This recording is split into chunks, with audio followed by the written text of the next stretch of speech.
Γεια σας, ονομάζομαι Βαγγέλης Γκίνης, είμαι από την Ελλάδα και ζω και εργάζομαι στην Αυστραλία.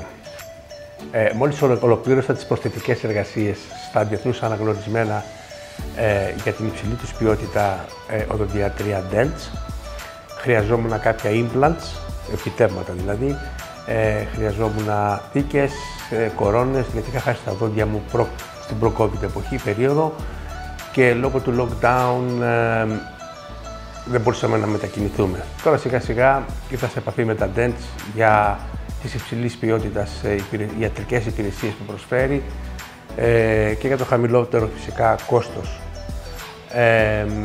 Είχα πολύ καλές συστάσεις από φίλους μου, αλλά και από πολύμηνη έρευνα που έκανα από στο διαδίκτυο. Έτσι ήρθα σε επαφή με τους ανθρώπους εδώ και ξεκίνησε η διαδικασία. Όλο το προσωπικό είναι άκρως επαγγελματικό.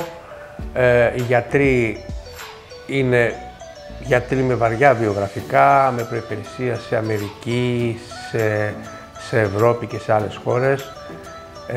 Η διαδικασία δεν είχε πόνο καθόλου. Είμαι πολύ χαρούμενος γι' αυτό και φτάσαμε σε ένα αποτέλεσμα το οποίο, όπως βλέπετε, είναι ορατό και είμαι πάρα πολύ χαρούμενος και ευτυχισμένος γι' αυτό. Θέλω να ευχαριστήσω όλους τους ανθρώπους εδώ, όλους τους γιατρούς, όλο το προσωπικό που με φρόντισαν και μου έδωσαν αυτό το αποτέλεσμα. Η τεχνολογία, ο τεχνολογικός εξοπλισμός τους είναι ό,τι τελευταίο υπάρχει, στην εξέλιξη, και θα ήθελα να πω ένα μεγάλο ευχαριστώ.